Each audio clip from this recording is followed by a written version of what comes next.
Exclusivité! N'hésitez pas à monter au créneau, des choses qui vous déplaisent profondément. Bah, j'ai mon caractère, quoi, et puis... Mais comme beaucoup de personnes, hein, souvent ils disent les rappeurs, les clashers en politique, ils se clashent toute la journée, comme les rappeurs, voire plus. Votre engagement en ce moment, c'est la lutte contre ce que vous avez baptisé les influx voleurs. Pourquoi et dans quelles conditions vous avez décidé d'entrer en croisade contre ces gens? En fait, j'ai pas décidé, ça m'est tombé dessus. J'ai eu le malheur d'en croiser un. J'ai eu, comme à mon habitude, un clash avec. Donc, qui dit clash, dit guerre. Et oui, dans cette guerre, j'ai creusé un peu et le peuple s'est mis derrière moi. En fait, c'est plus le peuple qui m'a passé un maillot de numéro 10 et qui m'a dit défonce-les. Parce que moi, j'étais pas du tout au courant de qui ils étaient, j'étais pas au courant de leurs pratiques. Et ben, j'ai creusé, on m'a envoyé des trucs et j'ai découvert un monde que je connaissais pas du tout. Et si t'as un peu d'humanité en toi, t'es obligé de les combattre.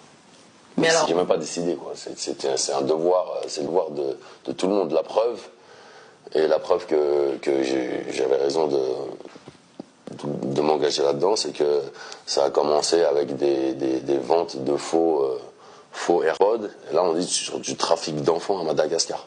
Donc le fond, et tout le monde vous rejoint d'ailleurs sur le fond, bah ouais, la question c'est la méthode.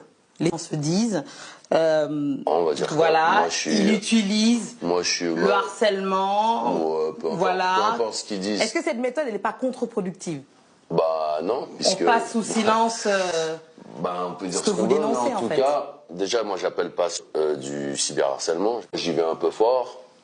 Comme disait Balcomics, by any means necessary. Tous les moyens sont bons. J'estime, j'ai rien fait de mal. Qu'on m'accuse de cyberharcèlement ou pas, en tout cas, j'en ai mis plus d'un à terre.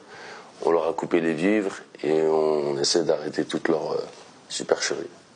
Donc si on me qualifie de cyberharceleur et que au final le boulot est fait, peu importe. Si on me saute mes réseaux, c'est pas grave. On va appeler ça un sacrifice. Certains disent, voilà, il y a une recherche de buzz, de clash permanente. Et en même temps, on se demande qu'est-ce que vous avez à gagner là-dedans. Vous qui êtes une légende, hein, je l'ai dit au début, du rap, dans la musique, un artiste accompli, installé, un producteur reconnu. J'ai rien à gagner. C'est comme Batman qui prend sa voiture et qui monte sur Gotham City et qui se débarrasse du Joker et du Pingouin.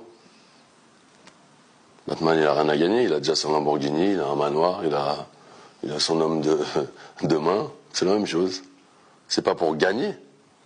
Enfin si, c'est une victoire, mais c'est une victoire contre le bien. Pour moi, c'est contre le bien et le mal. C'est aussi simple que ça.